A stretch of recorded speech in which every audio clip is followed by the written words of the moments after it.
तर प्रिय विद्यार्थी मित्रांनो, आपण लास्ट लेक्चरमध्ये द मोस्ट इम्पॉर्टंट पॉईंट भेटलं होतं बाळांनो.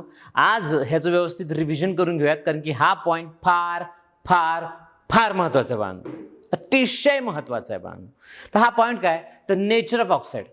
तर नेचर ऑफ ऑक्साईड मी तुम्हाला सांगत असताना मी तुम्हाला बाळांनो हे बघा पिरियोडिक टेबलमध्ये पी ब्लॉक, आता एस ब्लॉकचं सांगायची गरज नाही, एस ब्लॉकमध्ये मेटल असतात, मेटलचे ऑक्साईड बेसिक असतात, मी तुम्हाला सांगितलं बहुतेक ह्या लेक्चरमध्ये, बहुतेक नाही सांगितलेच. ओके, तर प्रिय विद्यार्थी मित्रांनो, पी ब्लॉकमध्ये फार म्हणजे वेगळं आहे, कारण की एस ब्लॉकमध्ये सगळे मेटल्सच असतात, डी ब्लॉकमध्ये सगळे मेटल्सच आहेत, पी ब्लॉकचंच घोळ आहे बाळांनो. पी ब्लॉकमध्ये बाळांनो मेटल्स पण आहेत बाळांनो, नॉन मेटल्स पण आहेत आणि इव्हन मेटोलाइट सुद्धा आहेत बाळांनो. Okay done. हे कोणकोणते मेटोलाइट आहेत मी मागच्या लेक्चरमध्ये सांगितले बाळांनो, बघून घ्या, किती लक्ष द्या. एस डी एफ हे सगळे मेटल्स आहेत, ते मी सांगितलेले आहे. तर नेक्स्ट बाळांनो ॲसिडिक ऑक्साईड. ऑक्साईडचे प्रकार किती असतात, 4 असतात. एक असतं ॲसिडिक ऑक्साईड, एक असतं बेसिक ऑक्साईड, एक असतं न्यूट्रल ऑक्साईड आणि त्याच्यानंतर एक ॲम्फोटेरिक आहे, मी तुम्हाला सांगितलेलं आहे. ॲसिडिक ऑक्साईड कोण तयार करतं, तर ॲसिडिक ऑक्साईड कोणते ऑक्साईड असतात, ॲसिडिक ऑक्साईड असे ऑक्साईड असतात बाळांनो ज्यांना पाण्यात टाकल्यानंतर ॲसिड देतात. जसं मी SO2ला पाण्यात टाकलं तर ते काय तयार करतं, H2SO4 देतं. म्हणजे H2SO4 काय देतं, मग तुम्हाला सगळ्यांना माहिती आहे की H2SO4 तयार होणे म्हणजे काय, तर H2SO4 तयार होणे म्हणजे ते H+ देतात बाळांनो. H2SO4 तयार होणे म्हणजे काय देतात बाळांनो, ते H+ देतात. हे किती H+ देतात बाळांनो, 2 H+ देतात. किती H+ देतात, 2 H+ देतात. आणि त्याची रिॲक्शन जर मी कुठल्याही बेससोबत जर केलं ते सॉल्ट देतात. अशांना ॲसिडिक ऑक्साईड म्हणतात, ते मागे सांगितले मी. त्याच्यानंतर बाळांनो बेसिक ऑक्साईड तेच असतं, पाण्यात टाकलं तर बेस देतात, म्हणजेच काय NaOH देतात, म्हणजेच काय देतात बाळांनो, OH-, H+ देणारा ॲसिड आणि OH- देणारा बेस. न्यूट्रल ऑक्साईड म्हणजे ते ॲसिडसोबत रिॲक्ट होत नाहीत, बेससोबत रिॲक्ट होत नाही, ते काहीच नाही बाळांनो, हे लक्षात ठेवा, असे आहेत. नेक्स्ट बाळांनो, त्याच्यानंतर बाळांनो इथे लक्ष द्या, ॲम्फोटोरिक. ॲम्फोटोरिकसाठी बाळांनो तुम्हाला मी ट्रिकसुद्धा काढलेली बाळांनो. ॲम्फोटोरिक ऑक्साईड असे ऑक्साईड असतात ते ॲसिडसोबतही रिॲक्ट होतात आणि बेससोबतही रिॲक्ट होतात बाळांनो, अशांना ॲम्फोटोरिक ऑक्साईड म्हणतात. त्यासाठी आपण ट्रिकसुद्धा काढली होती बाळांनो. काय काढलं होतं ट्रिक बाळांनो, आली जुन्या पब, हे बघा लक्ष द्या बाळांनो, आली जुन्या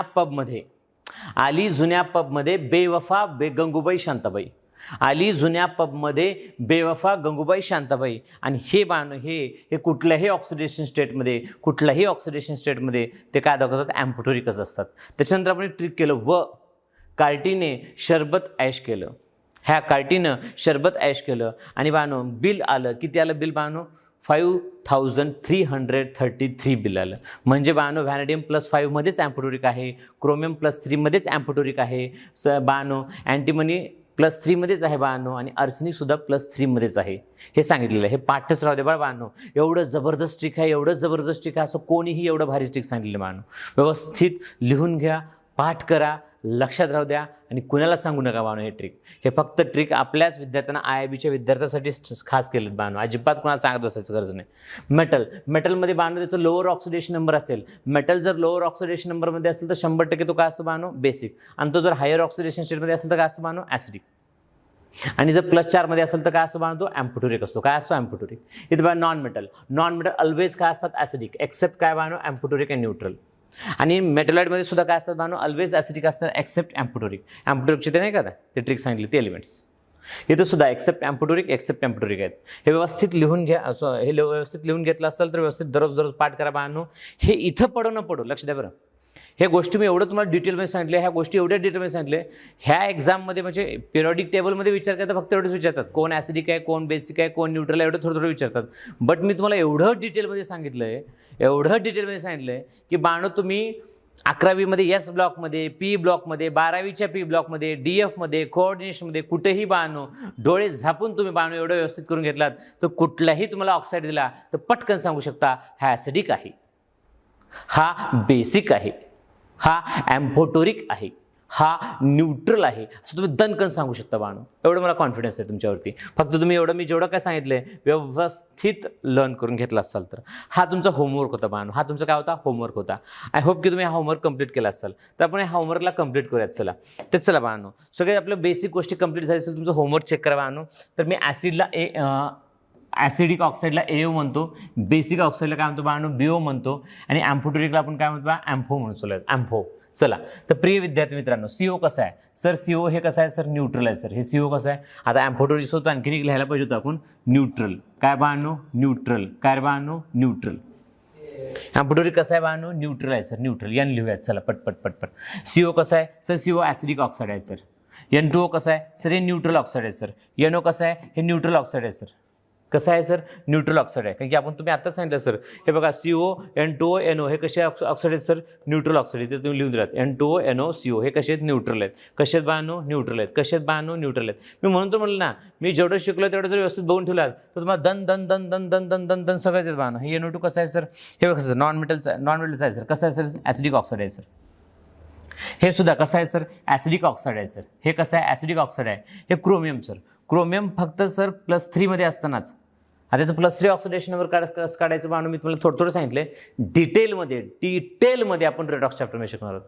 नाहीतर इथेच मला ऑक्सिडेशन नंबर काढता येत नाही. काढता येत नसेल तर काय हरकत नाही, बट डिटेलमध्ये कुठं आहे ते आपल्याला रेडॉक्स चॅप्टरमध्ये बाळांनो. आपले नेक्स्ट चॅप्टर रेडॉक्स लय भारी होईल बाळांनो, लय भारी सर शिकवतील तुम्हाला. चला, तर इथं ऑक्सिजन काय असतं -2, तर ह्याचं ऑक्सिडेशन नंबर काय बाळांनो, +2. तर बाळांनो हे लोअर ऑक्सिडेशन, तर हे बेसिक ऑक्साईड आहे. आता हे माहीत आहे तुम्हाला, हे काय असतं बाळांनो, +4 आहे बाळांनो, सॉरी हे +3 आहे.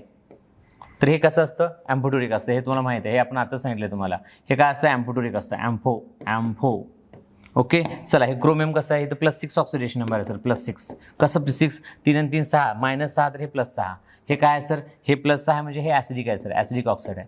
मेटल जर जास्त ऑक्सिडेशन नंबरमध्ये असेल, मेटल जर जास्त ऑक्सिडेशन नंबर असेल तर ॲसिडिक, मेटल जर कमी ऑक्सिडेशन नंबरमध्ये असेल तर बेसिक, आणि मेटल जर +3 मध्ये असेल, इथे इथला हा क्रोमियमचा. नाहीतर जनरली मेटल 4 मध्ये असताना काय असतात, ॲम्फोटोरिक असतात. बट हा तुम्हाला हे एक्सेप्शनमध्ये आहेच आपल्या. Okay, done. त्याच्यानंतर बाळांनो क्रोमियम, हे तो क्रोमियम सुद्धा काय आहे, ॲसिडिक ऑक्साईड आहे, हायर ऑक्सिडेशन नंबर. हे नॉन मेटलचं कसं असतं बाळांनो, नॉन मेटलचं कसं असतो, ॲसिडिक ऑक्साईड. हे बाळांनो बेरिलियम मेटल आहे, ह्याचा कसं असतो बाळांनो, बेसिक, बट वीक बेसिक असतो. लक्षात. मॅग्नेशियम कसं आहे, बेसिक ऑक्साईड. हा कसा आहे, बेसिक ऑक्साईड. हे सगळे मेटल्स आहेत बाळांनो, त्याच्यामुळे बेसिक ऑक्साईड. आता ॲल्युमिनियम तर तुम्हाला माहिती आहे, ॲल्युमिनियम कसं असतो बाळांनो, ॲम्फोटोरिक असतो. कसा असतो, ॲम्फोटोरिक असतो. त्याच्या बोरॉनचं कसं आहे बाळांनो, ॲसिडिक ऑक्साईड आहे. त्याच्यानंतर हे बघा मेटल, हे मेटल बघा, हे कसं आहे, बेसिक ऑक्साईड आहे. हे बघा मेटल, ह्याचं काय बाळांनो, बेसिक ऑक्साईड आहे. हे बघा मेटल बाळांनो, इथे लक्षात आहे, हे मेटल काय बाळांनो, सॉरी हे नॉन मेटल. हे कसं राहील बाळांनो, तर हे सुद्धा तुम्हाला सांगतो बाळांनो, बेसिक ऑक्साईड राहील. कारण की हे नॉन मेटलमध्ये येत नाही बाळांनो. कारण की मी तुम्हाला सांगितलेलं आहे इथं, हे पिरियड टेबल बघा, पटपट बघा. SN कुठे येतं बघा, SN कुठे येतं, SN कुठे येतं, SN कुठे येतं, हे लक्ष द्या. SN कुठे येतं, SN इथे येतं. कुठं, इथे येतं. म्हणजे मेटल आहे का नॉन मेटल आहे, मेटल आहे. मेटल काय असतो बाळांनो, बेसिक असतो. मी चुकून तुम्हाला नॉन मेटल म्हटलं, ते बेसिक आहे. काय बाळांनो, बेसिक आहे. काय आहे, बेसिक आहे. काय आहे, बेसिक आहे, बेसिक ऑक्साईड. चला नेक्स्ट. हे एवढे सगळे बघा, तुमचं होमवर्क कंप्लीट करून घ्या बरं, पटपट. हे बघा पटकन मी लिहितोय, हे बघा, हे तुम्ही लिहून घ्या पटकन. लिहून घेतलं असेल तर पटकन चेक करून घ्या. हे basic oxide, acidic oxide, amphoteric oxide, neutral oxide सगळंच तुम्हाला येणं फार फार फार फार गरजेचं आहे बाळांनो. लक्ष द्या. आता SB, तर बाळांनो SB, आता हे SBचं आपण काय बघतो, तिथं ऑक्सिडेशन नंबर किती आहे बघा. SB कुठं आहे बाळांनो, ॲम्फोटोरिक ऑक्साईडमध्ये आहे. कुठं आहे, ॲम्फोटोरिक ऑक्साईडमध्ये आहे. ॲम्फोटोरिक ऑक्साईडमध्ये आहे सर हे. देन नेक्स्ट G, तर बाळांनो हे G काय येईल बाळांनो, G आहे का बाळांनो, आहे का आपल्या याच्यामध्ये G आहे का G. चला, G पटकन बघत चला. इथे G कुठं येतं, G कुठे येतं, इथं येतं G काय बाळांनो, Gचे एक्सेप्शनमध्ये येतं का G, इथं G आहे. हा कोण आहे, मेटलॉइड आहे. आणि मेटलॉइडचा ऑक्साईड तर काय असतो, ॲसिडिक असतो. मेटलॉइडचा ऑक्साईड कसं असतो, ॲसिडिक असतो. मेटलॉइड कसं असतो, ऑक्सिडिक. बट इथं लक्ष द्या पोरं, J आहे बरं, G नव्हे. तर पोरं कधी कन्फ्यूज होतात, त्याच्यामुळे मी तुम्हाला ते परत तुम्हाला दाखवून दिलं की इथं G आहे. तर हे काय असेल बाळांनो, ॲसिडिक ऑक्साईड असेल. कसं असेल, ॲसिडिक ऑक्साईड असेल. हे बघा सल्फरचं काय असेल, ॲसिडिक ऑक्साईड. सल्फरचं काय असेल, ॲसिडिक ऑक्साईड. हे बघा फॉस्फरसचं काय असेल, ॲसिडिक ऑक्साईड असेल. इथं बघा व्हॅनेडियम, आता हे तर +5 मध्ये आहे, जर एक्सेप्शनमध्येच आहे तर काय, ॲम्फोटोरिक येतं बाळांनो. काय येतं, हे ॲम्फोटोरिक. काय आहे, ॲम्फोटोरिक. ट्रिकसुद्धा काढले बघा. झिंकसुद्धा ऑलवेज काय असतं बाळांनो, ॲम्फोटोरिक असतं. काय असतो, ॲम्फोटोरिक. आत्ताच बघितलं कोण, Ga. ते जर्मेनियम आहे, गॅलियम काय असतं बाळांनो, गॅलियमसुद्धा काय असतं बाळांनो, ॲम्फोटोरिकच असतो. काय असतो, ॲम्फोटोरिकच असतो. हे Ba काय, मेटल आहे. मेटल तर काय असेल बाळांनो, बेसिक ऑक्साईड असेल. आता हे सिलिकॉन कार्बनच्या खाली आहे. तर कार्बनच्या खाली म्हणजे ते नॉन मेटल आहे. म्हणजे काय असेल बाळांनो, तो ॲसिडिक ऑक्साईड. हे एवढे आन्सर तुमचे करेक्ट आहेत का बघून घ्या बाळांनो. हां, यायलाच पाहिजे. यायला म्हणजे काय, यायलाच पाहिजे बाळांनो. हां, जेवढं होमवर्क तुम्हाला दिलं आहे तेवढं सगळं होमवर्क बाळांनो मी तुम्हाला व्हिडिओमध्येच होमवर्क देतो आहे, कारण की तुम्ही कंप्लीट करावं म्हणून. तसं तुम्हाला बाळांनो आपण याच्यामध्ये तुम्हाला MCQ तर मी तुम्हाला दरवेळेस सांगतच असतो की हे बुकलेटमध्ये, आपल्या बुकलेटमध्ये MCQ सॉल्व करा, त्या बुकलेटमध्ये MCQ सॉल्व करा, हे तर सांगत असतो. चला, तर प्रिय विद्यार्थी मित्रांनो, हे तुम्हाला सांगितलं होतं, हे अतिशय जास्त महत्त्वाचं बाळांनो. हे सगळे NCERTमध्ये याच्यासोबत ऑक्सिडायझिंग एजंट आणि रिड्युसिंग एजंटसुद्धा आहे बाळांनो. कारण की नॉन मेटॅलिक प्रॉपर्टीज जर जास्त असतील बाळांनो, तर बाळांनो ऑक्सिडायझिंग एजंटची प्रॉपर्टी जास्त असते बाळांनो. आणि मेटॅलिक प्रॉपर्टी जे जास्त असेल तर रिड्युसिंग प्रॉपर्टी बाळांनो. Metallic property is directly proportional to reducing property. Metallic property is directly proportional to reducing property आणि non metallic property is directly proportional to oxidising property. तुम्ही लिहू शकता एक्स्ट्रा बाळांनो. म्हणजे इथं परत अंडा काढून इथं लिहित बसण्यापेक्षा मी इथंच लिहून ठेवलं बाळांनो. They both are equal, they both are equal. हे ऑक्सिडायझिंग एजंट आहे, त्याला ऑक्सिडायझिंग एजंट म्हणा, त्याला ऑक्सिडायझिंग एजंट म्हणा किंवा त्याला ऑक्सिडायझिंग प्रॉपर्टी म्हणा. त्याला ऑक्सिडायझिंग एजंट म्हणा किंवा त्याला ऑक्सिडायझिंग काय म्हणा बाळांनो, प्रॉपर्टी म्हणा. त्याला ऑक्सिडायझिंग एजंट म्हणा किंवा त्याला काय म्हणा बाळांनो, ऑक्सिडायझिंग प्रॉपर्टी. काय बाळांनो, ऑक्सिडायझिंग प्रॉपर्टी. काय म्हणा बाळांनो, ऑक्सिडायझिंग प्रॉपर्टी. इथं काय म्हणणार बाळांनो, रिड्युसिंग प्रॉपर्टी. वाव सर, हे खतरनाक झालं सर. सगळं एकदम करेक्ट आलं बाळांनो. सगळं व्यवस्थित लिहून घ्या. हे तर अतिशय महत्त्वाचं आहे. ह्या पेजलाच 5 स्टार देऊन टाका बाळांनो. हे फार फार फार महत्त्वाचं आहे. कारण की NCERTच्या लास्ट पेजेसमध्ये बाळांनो, NCERTच्या लास्ट पेजेसमध्ये बाळांनो हेच डबल सांगितलं बाळांनो. Metallic character, non metallic character, reducing property, oxidising property, acidity, basicity, त्याच गोष्टी डबल बोलल्या आहेत बाळांनो. आणि एक सांगू इच्छितो, acidic property, non metallic property आणि ऑक्सिडायझिंग प्रॉपर्टी ते तिघही एकमेकावर डिपेंड आहेत बाळांनो. आणि basic property, metallic property, reducing property एकमेकावर डिपेंड आहेत. त्याच्यामुळं इथं माझ्या मते आपण इथं लिहून ठेवलं, तिथे लक्ष द्या. किंवा इथं मी आत्ता लिहून ठेवतो बाळांनो. इथं तुमच्याकडे जागा असेल तुम्ही मार्जिनवर लिहून ठेवा की बाळांनो non metallic property, non metallic बाळांनो लक्ष द्या, non metallic property is directly proportional to acidity and directly proportional to काय बाळांनो, ऑक्सिडायझिंग प्रॉपर्टी बाळांनो. आणि metallic property is directly proportional to basicity, is directly proportional to reducing property बाळांनो.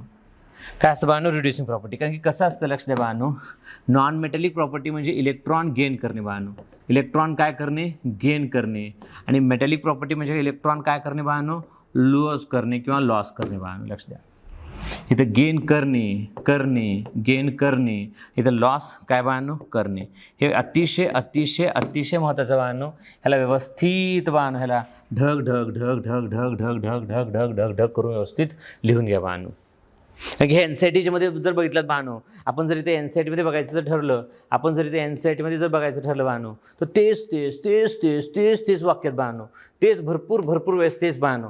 शेवटच्या पेजेसवरती बाळांनो, NCERTच्या शेवटच्या पेजेसवरती त्याच गोष्टी बाळांनो. मेटॅलिक प्रॉपर्टी, त्याच्यानंतर बाळांनो reducing property, metallic property, non metallic property, reducing property, acidic property, ह्याच गोष्टी डबल सांगितल्यात बाळांनो. त्याची रिॲक्टिव्हिटी सुद्धा सांगितली आहे. आपण तर रिॲक्टिव्हिटी बघूयात म्हणा, बट इथं सध्याला तरी एवढं सांगितलं बाळांनो. चला तर आपण इलेक्ट्रोनिटी तुम्हाला पिरियोडिक टेबलमध्ये तुम्हाला एकदा सांगतो व्यवस्थित मी तुम्हाला. आपण सध्याला चालूयात आपल्या पॉईंटवरती. तर चला, हे मागचं कव्हर झालं. चला तर हे तुम्ही लिहून घेतलं असाल, व्यवस्थित पाठ केला असाल, तर इथं लिहिलं आहे ना ऑक्सिडायझिंग रिड्युसिंग प्रॉपर्टी. चला, मला लक्षात नाही म्हणून मी तुम्हाला सांगितलं. तर हे तर आपण बघितलं आहे बाळांनो की मेटल बाळांनो, यस इथं लेफ्ट साईडला काय असतात बाळांनो, लेफ्ट साईडचे एलिमेंट्स काय असतात, मेटल्स असतात. मग लेफ्ट साईडचे एलिमेंट जर मेटल असतील बाळांनो, लेफ्ट साईडचे एलिमेंट काय असतात, मेटल असतात. त्याच्यामध्ये काय असतात, बेसिक असतात. इकडे कोण असतात बाळांनो, नॉन मेटल्स असतात. ते काय असतात बाळांनो, नॉन मेटल्स असतात. आणि नॉन मेटलचा ऑक्साईड काय असतो, ॲसिडिक असतो. आणि हे ॲल्युमिनियम काय बाळांनो, ॲम्फोटेरिक आहे. काय ॲम्फोटेरिक आहे, हे ॲसिडिक कसं असतं, ह्यांची एक्झाम्पल आहे मी तुम्हाला सांगितलं. आज ना मी थोडेसे जास्त एक्झाम्पल सांगतो. हे एक्सेप्शन पण मी तुम्हाला लिहून दिलेलं आहे. म्हणजे ह्या ऑक्सिडायझिंग एजंटचं प्रॉपर्टी लिहित नाही, फॉलो करत नाही. चला तर प्रिय विद्यार्थी मित्रांनो, हे सगळं रिव्हिजन होतं.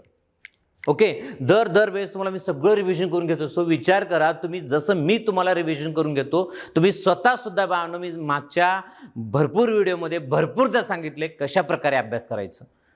तेच बाळांनो तुम्हाला सांगितलं. एखाद्या वेळेस बोर होऊ शकतो, मी ते सांगत नाही. बट लक्षात ठेवा बाळांनो, मी जसं सांगितलं तसं जर तुम्ही अभ्यास केलात हो तर जिंकलात बाळांनो, 100% जिंकलात बाळांनो. मग बघा, तुमचा फिजिक्सचा अभ्याससुद्धा जबरदस्त होईल, केमिस्ट्रीचा अभ्याससुद्धा जबरदस्त होईल आणि बायोलॉजी तर 100% होतच विद्यार्थ्यांचं. आणि विशेष बाळांनो, व्हिडिओ तुमचे पेंडिंग राहत नाही बाळांनो. भरपूर विद्यार्थी काय करतात, व्हिडिओ पेंडिंग करतात बाळांनो. व्हिडिओ व्यवस्थित बघा बाळांनो, डेली बघा. व्हिडिओ पेंडिंग पाडू नका बाळांनो. व्हिडिओ जर पेंडिंग पडले तर बाळांनो तुमचं मग ते सगळं मागेच जात राहतं बाळांनो. काही करायचं बाळांनो, व्हिडिओ व्यवस्थित बघायचं, डेली बघायचं बाळांनो. लक्ष द्या. तर नेक्स्ट बाळांनो, त्याच्यानंतर आहे बाळांनो, हे एक्झाम्पल्स तर आपण त्याचं बघितली. ह्याचे एक दोन एक्झाम्पल तर मी तुम्हाला इथे दाखवलेतच. ह्याचे एक दोन एक्झाम्पल मी तुम्हाला इथे दाखवलेतच. ह्याचे भरपूर एक्झाम्पल आपण घेऊ शकतो बाळांनो, भरपूर एक्झाम्पल घेऊ शकतो. बट बाळांनो भरपूर बट ते भरपूर एक्झाम्पलमध्ये 2-2, 3-3 एक्झाम्पल घ्यायचा प्रयत्न करतो. लक्ष द्या. तर पहिली गोष्ट आहे बाळांनो, ॲसिडिटी तेवढं ते शॉर्टकट मी लिहितो. Acidity is directly proportional to oxidation number. Acidity is directly proportional to oxidation number. At that time बाळांनो इलेक्ट्रोनेगेटिव्ह ॲटम जे असतात ते काय असतात बाळांनो, सेम असतात. दॅट टाइम इलेक्ट्रोनेगेटिव्ह ॲटम जे असतात ते असतात सेम असतात. एक्झाम्पल बघा, 1, 2, 3 एक्झाम्पल घेतो याचे. त्याच्यानंतर दुसरं एक्झाम्पल काय बाळांनो, तिथंच काय होतं बाळांनो, ॲसिडिटी बाळांनो लक्ष द्या, acidity is directly proportional to oxidation number. That time बाळांनो इथं लक्ष द्या, ऑक्सिडेशन नंबर नव्हे, that time by electronegativity. Acidity is directly proportional to electronegativity. That time बाळांनो ऑक्सिडेशन नंबर काय असतं बाळांनो, सेम असतं. दॅट टाइम ऑक्सिडेशन नंबर काय असतं बाळांनो, सेम असतो. असे आपण काय घेऊयात, 3 एक्झाम्पल घेऊयात. चला, म्हणजे तुम्हाला व्यवस्थित समजून जाईल. खरं तर हे कुठं शिकवलं जातं, हे आयोनिक लेव्हलमध्ये तुम्हाला डिटेलमध्ये समजून जाईल. तुम्हाला रेडॉक्समध्ये पण एखाद्या वेळेस समजून जाईल. म्हणजे हे फार फार फार महत्त्वाचं आहे हो. मी ऑक्साईड जे म्हणलं ना, नेचरल ऑक्साईड, ते अतिशय महत्त्वाचं बाळांनो. म्हणजे ह्याचा प्रश्न हमखास 1-2 आलेच हो परीक्षेत, आलेच. लक्ष द्या. तर नेक्स्ट बाळांनो याचा चला आपण मस्त दुसरा कलर चेंज करून एक्झाम्पल लिहूयात. चला एक्झाम्पल घेतो. तर प्रिय विद्यार्थी मित्रांनो, इलेक्ट्रोनेगेटिव्हिटी कशी असेल, सेम असेल, ऑक्सिडेशन नंबरवर डिपेंड आहे. तर पहिलं एक्झाम्पल घेतो. लक्ष द्या. तर पहिलं एक्झाम्पल घेतो बाळांनो. फर्स्ट एक्झाम्पल घेऊयात. चला, इलेक्ट्रोनेगेटिव्हिटी सेम म्हणजे काय, HClO2 HClO3. Okay, done. त्याच्यानंतर दुसरं एक्झाम्पल घेऊयात, SO2. आय थिंक इथे SO2चं एक्झाम्पल आपण घेतलंय. इथं आपण SO2चं एक्झाम्पल घेतलेलं आहे.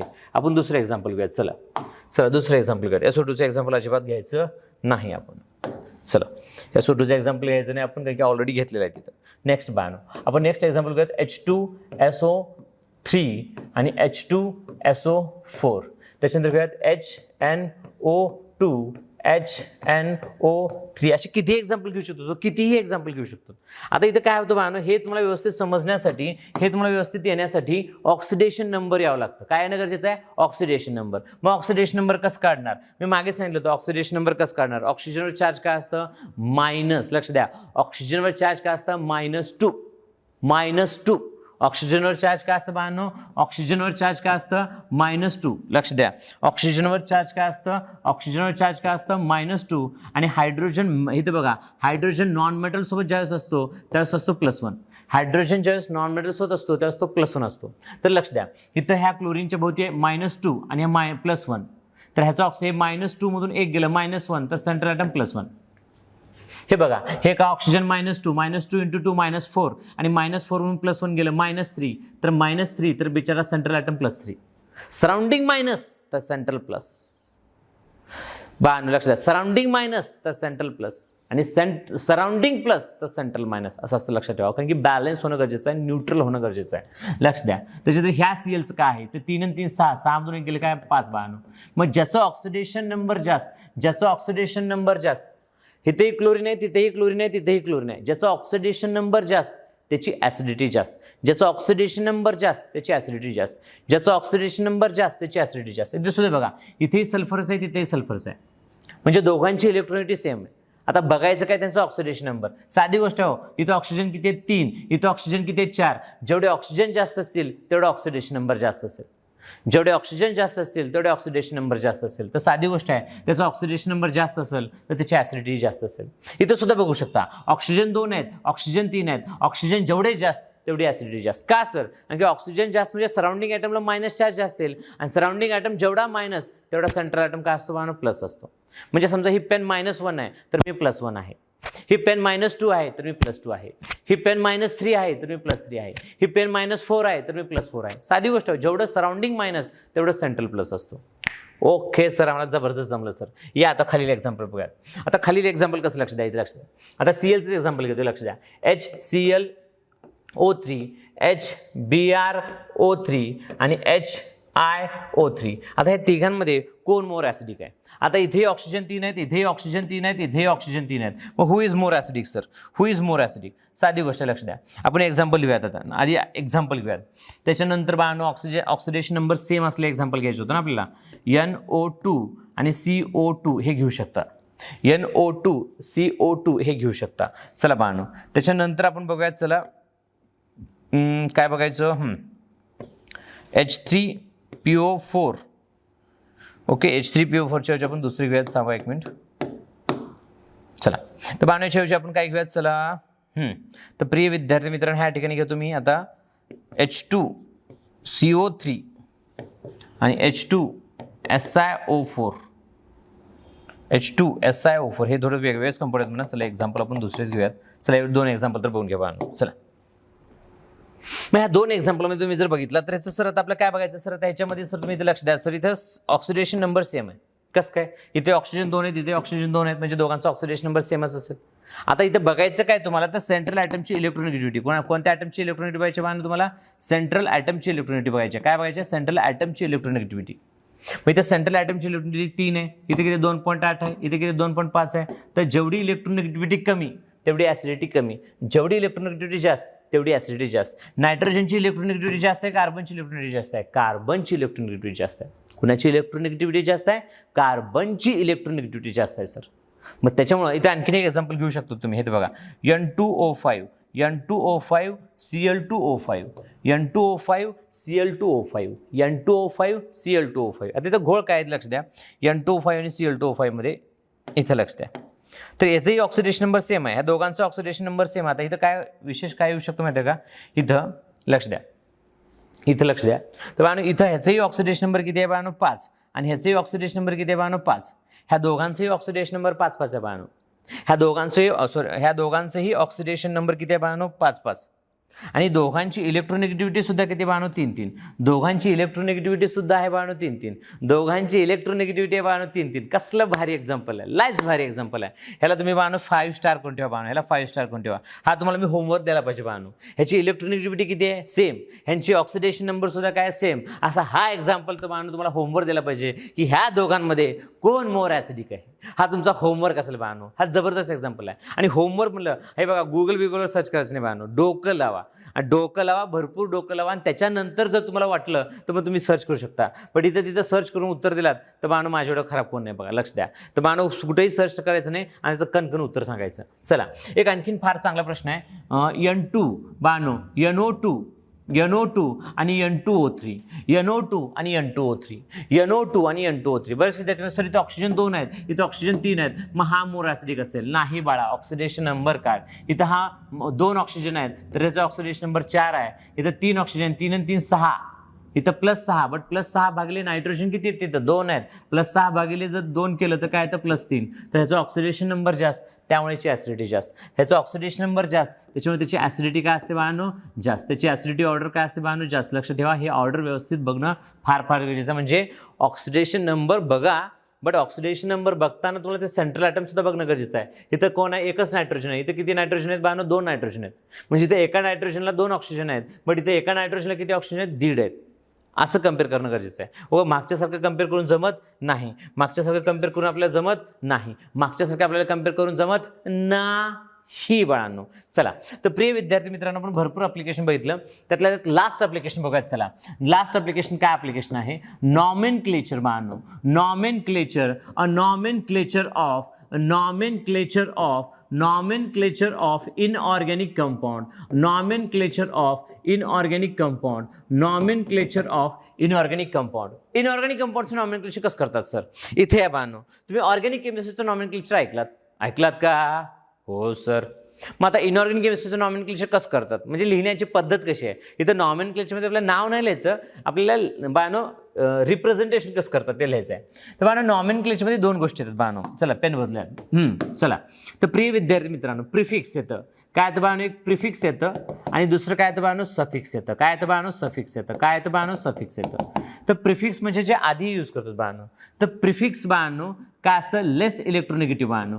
लेस इलेक्ट्रोनेगेटिव्ह ॲटम कुठं लिहायचं असतो, प्रिफिक्सला लिहायचा असतो. प्रिफिक्स आधी लिहायचं म्हणजे आधी लिहायचं असतं बाळांनो. आधी लिहा. काय बाळांनो, आधी लिहा. काय करा बाळांनो, आधी लिहा. ओके, डन, आधी लिहा. ओके, आधी लिहायचं असतं.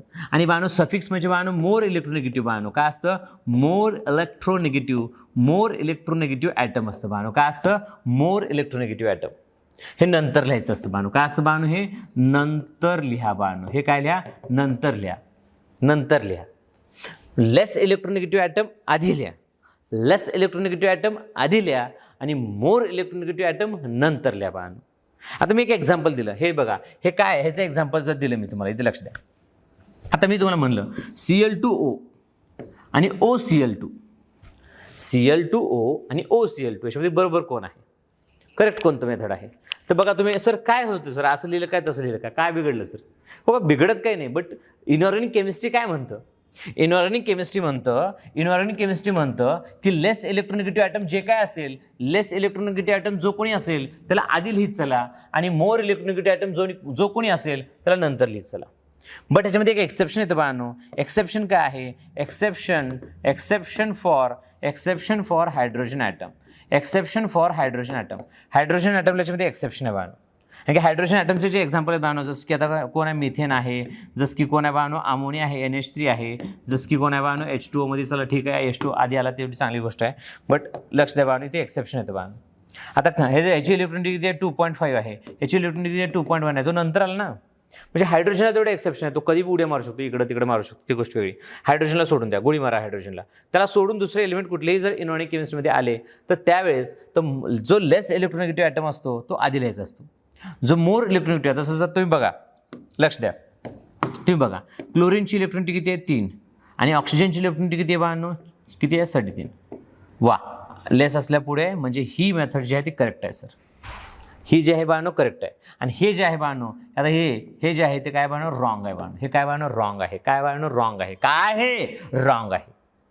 असे तुम्हाला जर तुम्हाला 4-5 एक्झाम्पल दिलं, जर तुम्हाला 4-5 एक्झाम्पल दिलं तर तुम्हाला खन सांगता आलं पाहिजे. फॉर एक्झाम्पल, मी जर तुम्हाला म्हणलं OF2 किंवा मी म्हणलं F2O, मी जर तुम्हाला म्हणलं N2O, मी जर म्हणलं तुम्हाला OMG, ओके, जर मी तुम्हाला म्हणलं ClBr किंवा लक्ष द्या, ClBrच्या ऐवजी काय ICl3 किंवा मी म्हणलं तुम्हाला ClI3, असे एक्झाम्पल दिलं तर कुठलं रिप्रेझेंटेशन करेक्ट आहे आणि कुठलं रिप्रेझेंटेशन रॉंग आहे, कुठलं रिप्रेझेंटेशन करेक्ट आहे, कुठलं रिप्रेझेंटेशन रॉंग आहे, तुम्हाला माहिती राहिलं पाहिजे. आता बघा, मेटल आणि नॉन मेटल ह्याची कमी याची जास्त आहे, करेक्ट आहे सर. मी एक एक्झाम्पल म्हणून सांगतो. आता इथं बघा सर, इथं मेटल अलीकडे आले सर, तर मेटलची इलेक्ट्रिक कमी असते, हे चुकीचं आहे सर. हे 2 एक्झाम्पल मी मधले दिले, तर वरचे 2 एक्झाम्पल आणि खालचे 2 एक्झाम्पल करायची बाळांनो जबाबदारी तुमची आहे. हा होमवर्क आहे तुमचा, किंवा मीच करतो. चला तर बघा, ऑक्सिजन मोर इलेक्ट्रोनिगेटिव्ह की फ्लोरीन मोर इलेक्ट्रोनिगेटिव्ह आहे? ऑक्सिजन आहे की फ्लोरीन आहे? तर बाळांनो फ्लोरीन मोर इलेक्ट्रोनिगेटिव्ह आहे, त्याच्यामुळे तो अलीकडे आहे सर, हे करेक्ट आहे. हे काय सर? रॉंग आहे. इथे बघा, आय मोर इलेक्ट्रोनिगेटिव्ह काय? Cl. आय सर लेस आहे, तर लेस त्या साईडला राहिला पाहिजे, बरोबर आहे सर. बट इथं हे उलटं झालं सर, हे चुकीचं आहे सर. अशा गोष्टी यायला पाहिजे बाळांनो. हे ॲप्लिकेशन आहे, कोणाचं ॲप्लिकेशन आहे? इनऑर्गॅनिक केमिस्ट्रीचं ॲप्लिकेशन आहे बाळांनो.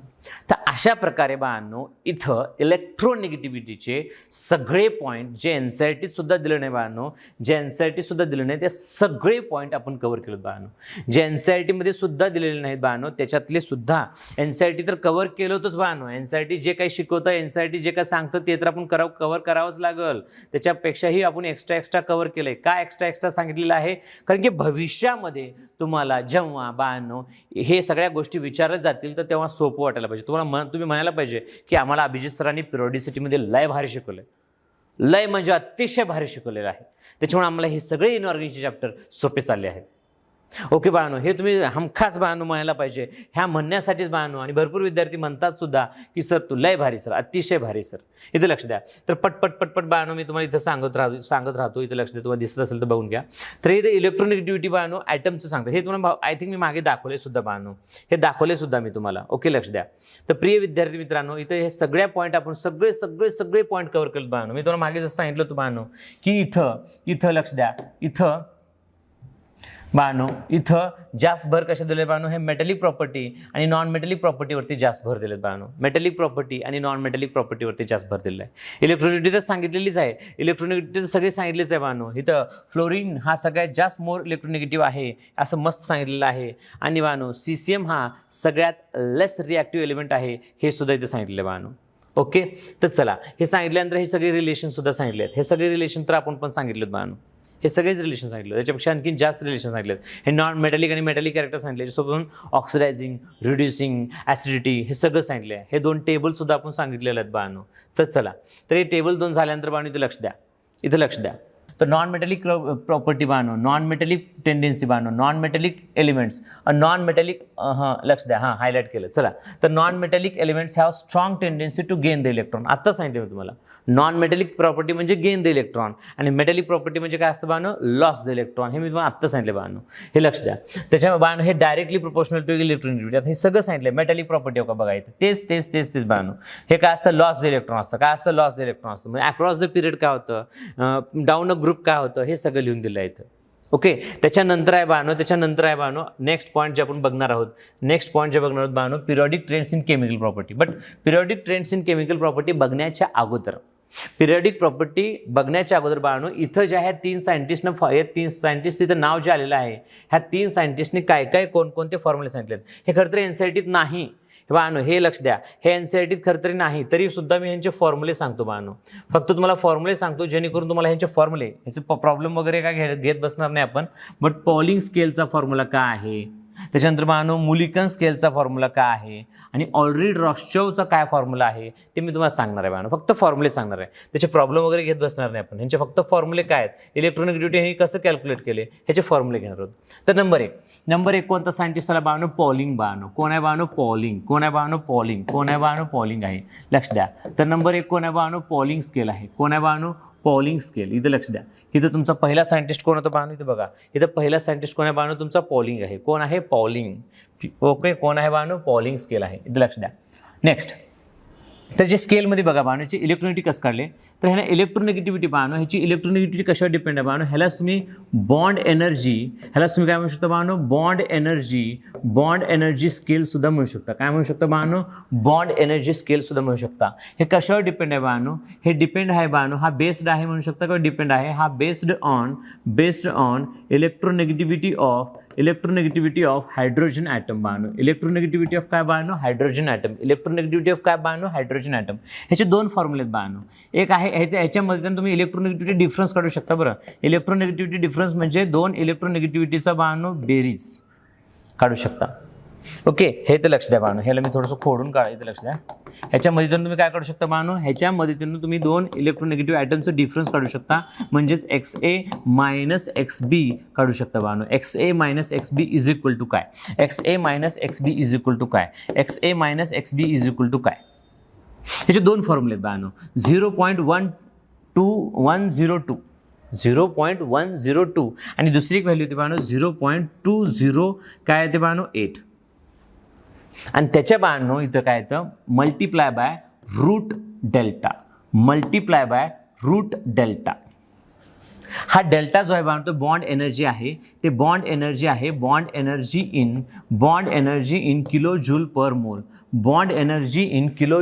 मोल. आणि इथं आहे बाळांनो bond energy in kilo calories per mole. हे प्रॉब्लेम पडत नाही बाळांनो, हे फक्त ना तुम्हाला फक्त फॉर्म्युला माहीत राहावा म्हणून, बाळांनो, फक्त तुम्हाला हे फॉर्म्युले माहीत राहावा म्हणून. आपल्या बुकलेटमध्ये पण दिले आहेत बाळांनो आणि इथं पण मी तुम्हाला दिलं आहे. याचं 200% प्रॉब्लेम काय पडत नाहीत, उगं तुम्हाला एक्स्ट्राचे फॉर्म्युला माहीत राहावा म्हणून. चला, हे पॉलिंगनं सांगितलं. हे कोणी सांगितलं बाळांनो, पॉलिंगनं सांगितलं. आता मुलिकन काय सांगतो, लक्ष द्या. मुलिकन काय म्हणतो तर लक्ष द्या बाळांनो, मुलिकन काय म्हणतो. मुलिकन स्केल कशावर डिपेंड आहे, तर मुलिकन कशावर डिपेंड आहे. मुलिकन डिपेंड्स ऑन बाळांनो, मुलिकन स्केल डिपेंड्स ऑन काय असतं बाळांनो, आयोनायझेशन एनर्जी अँड इलेक्ट्रॉन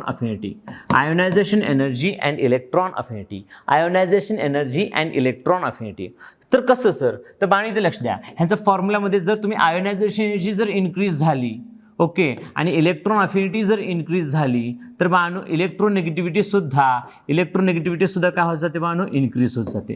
कसं का, हे सगळे डायरेक्टली प्रोपोर्शनल आहेत एकमेकाला. काय बाळांनो, डायरेक्टली प्रोपोर्शनल आहेत. ह्याचा फॉर्म्युला सुद्धा बघून घ्या बाळांनो. ह्याचा फॉर्म्युला काय म्हणतो, मुलिकन स्केल म्हणजे XA, आपण काय करतो XM. मुलिकन स्केलला काय करतो बाळांनो, मुलिकन स्केलला काय बोलतो XM. मग XM इज इक्वल टू काय बाळांनो, ionisation energy plus electron affinity by 2. Plus electron affinity by 2. आणि हे जी एनर्जी आहे ते कशात द्यायला पाहिजे, electron volt per item.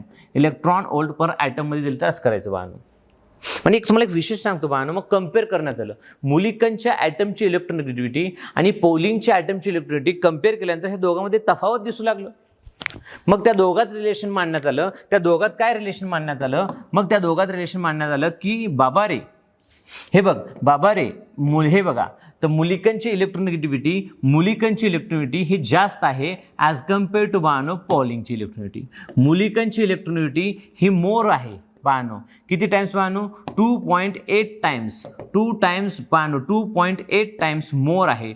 2.8 times more आहे ॲज कम्पेअर टू पॉलिंग. लक्षात ठेवा, हे M stands for Mulliken and P stands for Pauling. M stands for Mulliken and P stands for Pauling. M stands for Mulliken आणि P stands for Pauling. M stands for Mulliken and P stands for Pauling. याच्यावरून तुम्ही असा अंदाज लावू शकता. मग पॉलिंगचंच बाळांनो सगळ्यात फेमस तर कुणाची इलेक्ट्रोनेगेटिव्हिटी आहे, पॉलिंगचीच, कारण की ते मोस्ट करेक्ट आहे बाळांनो. आपण जे काही व्हॅल्यू सुद्धा लिहून दिलो ते सगळे अप्रॉक्स व्हॅल्यू लिहून दिलो इलेक्ट्रोनेगेटिव्हिटीचे, लक्षात राहू द्या. तर पॉलिंग इज इक्वल टू काय येतं बाळांनो, मग पॉलिंग इज इक्वल टू, लक्ष द्या, मुलिकनची इलेक्ट्रोनेगेटिव्हिटी डिवायडेड बाय 2.8. मुलिकनची इलेक्ट्रोनेगेटिव्हिटी डिवायडेड बाय 2.8 हे रिलेशन आलं बा या दोघांमध्ये. मग ह्या रिलेशनवरून मग तुम्हाला डायरेक्ट पॉलिंगचंच इलेक्ट्रोनेगेटिव्हिटी कॅल्क्युलेट करायची असेल, जर तुम्हाला डायरेक्ट पॉलिंगचीच इलेक्ट्रोनेगेटिव्हिटी कॅल्क्युलेट करायचं असेल त्याचं फॉर्म्युले काय आहेत बघा, पॉलिंगची इलेक्ट्रोनेगेटिव्हिटी आणि पॉलिंगची इलेक्ट्रोनेगेटिव्हिटी कशामध्ये बाळांनो, जर एनर्जी जर तुम्हाला इलेक्ट्रॉन वोल्ट पर ॲटममध्ये दिली असतील, तुम्हाला किलो काय बाळांनो, तुम्हाला जर किलो कॅलरी पर मोलमध्ये दिले असतील तर काय करणार, आणि तुम्हाला किलो जूल पर मोलमध्ये जर एनर्जी दिले, काय इलेक्ट्रॉन अफिनिटी आणि आयोनायझेशन एनर्जी असं दिलं तर कसं करणार. ह्यासाठी फॉर्म्युला आहेत बाळांनो. इथे काय फॉर्म्युला येतं, हेच आपलं ionisation energy plus electron affinity divided by किती, ionisation energy plus electron affinity divided by किती करणार इथं, किलो कॅलरीसाठी. Ionisation energy plus electron affinity भागिले किती करणार, किलो कॅलरीसाठी, किलो जूलसाठी. तर लक्षात ठेवा मग तुम्हाला हे पॉलिंग स्केल काढायचे असतील, ह्या जर तुम्हाला पॉलिंग स्केल काढायचे असतील तर हे डिवायडेड बाय किती व्हॅल्यू आहे हे तुम्हाला माहीत पाहिजे. ही काय पाठच पाहिजे. ह्याचे प्रॉब्लेम खरं तर नीटमध्ये हे सुद्धा पडत नाही, बट आपल्या असाइनमेंटमध्ये याचे 1-2 प्रॉब्लेम आहेत म्हणून तुम्हाला सांगतो एवढं मन लावून. तर बाळांनो इथं पॉलिंग काढत असताना तुम्हाला 5 पॉईंट काय करावं लागेल बाळांनो, 5.6 करावं लागेल बाळांनो. का 5.6 करावं लागेल, कारण की इथं लक्ष द्या, हे 2.8 मल्टिप्लाय बाय 2 केला तर तुम्हाला ती व्हॅल्यू येईल बाळांनो. 28 तुम्हाला माहिती आहे किती येतं, लगेच लक्ष द्या. त्याच्यामुळे इथं सुद्धा काय करतो 130 करावं लागतं बाळांनो. इथं किती 540च्या आसपास व्हॅल्यू येते बाळांनो. हे जवळपास काय तर अप्रॉक्स 540च्या आसपास डिवाइड करावं लागतं. तेव्हा जाऊन तुम्हाला पॉलिंगची काय येते बाळांनो, इलेक्ट्रोनेगेटिव्हिटी येते. समजा मी प्रॉब्लेम घेतला बाळांनो, तुमच्यासाठी एक प्रॉब्लेम घेतला. समजा मी तुम्हाला एक एक्झाम्पल घेतलं जे की तुमच्या असाइनमेंटमध्ये आहे म्हणून घेतोय. हे बघा, तुम्हाला मी आयोनायझेशन एनर्जी आणि बाळांनो इलेक्ट्रॉन अफिनिटीची व्हॅल्यू दिली बाळांनो. हे लक्ष द्या, मी तुम्हाला इथं व्हॅल्यू दिलं, किती दिलं बाळांनो, 4.9 एवढी व्हॅल्यू दिलं. कशामध्ये दिलं, इलेक्ट्रॉन वोल्ट पर ॲटम. एक एक्स नावाचा एलिमेंट आहे, त्याची इलेक्ट्रोनेगेटिव्हिटी मला कॅल्क्युलेट करायची आहे. त्याची इलेक्ट्रोनेगेटिव्हिटी मला काय करायची, कॅल्क्युलेट करायची आहे. आणि बाळांनो त्याची इलेक्ट्रॉन अफिनिटी किती आहे, तर तिची इलेक्ट्रॉन अफिनिटी आहे बाळांनो 6.3 आहे. काय बाळांनो, 6.3 आहे. आता बघा, हे सुद्धा कशामध्ये, इलेक्ट्रॉन वोल्ट पर ॲटम. आपला फॉर्म्युला काय आहे, हे बघा, Pauling scale is equal to दोघांची बेरीज, कुणाची बाळांनो, ionisation energy plus electron affinity divided by 5.6 आहे. मग मी व्हॅल्यू ठेवतो बाळांनो, इथं काय 4.9 प्लस काय करणार बाळांनो, मी 6.3 डिवायडेड बाय 5.6 केलं बाळांनो. त्याच्यानंतर बघा बाळांनो, ह्या दोघांची बेरीज काय येते, ह्या दोघांची बेरीज येते बाळांनो 9 आणि 3 ची किती येते 12. हे ताज झालं 1, इथं काय झालं बाळांनो 11.2 डिवायडेड बाय 5.6. वा कोइन्सिडन्स बघा कसलं भारी आहे. तर बाळांनो तुरंत 5.6 आणि 11 सरळ कटतात आणि इलेक्ट्रोनिटी किती बाळांनो 2 येते. म्हणजे एक्स ॲटम जो आहे त्याची इलेक्ट्रोनिटी किती आहे बाळांनो 2 आहे. एक्स ॲटम जो आहे त्याची इलेक्ट्रोनिटी किती आहे बाळांनो, पॉलिंग इलेक्ट्रोनिटी किती आहे बाळांनो 2 आहे. आणि ह्या ठिकाणी मुलिकन विचारलं असतं तर फक्त तुम्ही डिवायडेड बाय 2 केलं असतो. इथं मुलिकन विचारलं असतं तर फक्त आपण डिवायडेड बाय काय केलं असतो, 2 केलं असतो. तर जनरली मुलिकन विचारत नाहीत, पॉलिंगच विचारतात बाळांनो. तर आय होप की तुम्ही हे तुम्हाला समजलं असेल. तर वेळ दिली नाही मी तुम्हाला. तर बाळांनो हे मागचं पॉलिंगचं लक्ष द्या. ही पॉलिंगचे फॉर्म्युले लिहून घ्या. त्याच्यानंतर हे मुलिकनचा फॉर्म्युला लिहून घ्या. मुलिकनचा आणि पॉलिंगचा डिफरन्स काय ते बघून घ्या. हे सगळे पॉलिंगचेच फॉर्म्युले आहेत बाळांनो. पॉलिंगची इलेक्ट्रॉनिटीज आहे बाळांनो इलेक्ट्रॉन वोल्टमध्ये, किलो कॅलरीजमध्ये आणि किलो जूलमध्ये. हा एक प्रॉब्लेम घेतलो तुमच्यासाठी बाळांनो, जे की आपल्या असाइनमेंटमध्ये आहे, बट आपल्या बुकलेटमध्ये आहे म्हणून घेतलो आहे. नीट आणि JEEमध्ये तर बाळांनो 200% पडत नाही बाळांनो, बट आपल्या असाइनमेंटमध्ये आहे, पडू पण शकते एखाद्या वेळेस, म्हणून मी घेतोय बाळांनो. एक्स्ट्रा आपल्या IIBच्या विद्यार्थ्यांना सगळ्या गोष्टी यायला पाहिजेत बाळांनो, सगळ्या गोष्टी. भविष्यात जर समजा आज NTA एक्झाम घेत आहे म्हणून पेपर सोपं निघत आहेत, भविष्यात जर पेपर सोपं निघू लागलं तर पोरं जास्त मार्क गेलो तर पेपरची लेवल हळूहळू वाढू पण शकते बाळांनो. हे नवीन नवीन आल्यावर पेपर एखाद्या सोपं काढत असतील, बट हळूहळू पेपर एखाद्या वेळेस अवघड पण निघू शकतात. त्यामुळे बाळांनो आपल्याला सगळ्या गोष्टी बेस्ट माहीत राहायला पाहिजेत. हां, असं नाही की अवघड म्हणजे आपण NCERT सोडून चाललो. आपण NCERT पहिल्यांदा घेतो. दरवेळेस मी तुम्हाला NCERT दाखवत आहे. दरवेळेस तुम्हाला NCERT दाखवूनच शिकवत आहे बाळांनो. दरवेळेस तुम्हाला मी NCERT दाखवू शिकवत आहे. म्हणजे NCERT जेवढं दिले तेवढं तर घेत आहे, त्याच्यापेक्षा आपण जास्त घेत आहोत. आणि ते पण लई जास्त घेत नाही. ह्या सगळ्यात जास्त गोष्टी घेत आहेत ते 12वीमध्ये किंवा 11वीच्या दुसऱ्या चॅप्टरमध्ये कुठं ना कुठं त्या गोष्टी येणार आहेत. म्हणून त्या गोष्टी आपण डबल घेत आहोत. हे लक्षात राहू दे तुमच्या. त्या गोष्टी डबल घेण्याच्या मागे तो एकमेव रिझन आहे. चला, तर अशा प्रकारे बाळांनो इथं इलेक्ट्रॉनिक ड्युटीचा सगळं खेळ संपला बाळांनो. इथं इलेक्ट्रॉनिक ड्युटीचा सगळा खेळ संपला. आपण आता स्टार्ट करूया बाळांनो नवीन बीट. थेरी छान करा. इलेक्ट्रॉनिक पूर्ण 2दा 3 वेळेस 4 वेळेस 5 वेळेस 6 वेळेस 10 वेळेस वाचा. व्यवस्थित लिहून त्याची प्रॅक्टिस करा. आणि मग आपण त्याचे थोडे MCQ तुम्हाला सॉल्व्ह करून देऊ आणि मग तुम्ही नंतर सॉल्व्ह करसाल बाळांनो.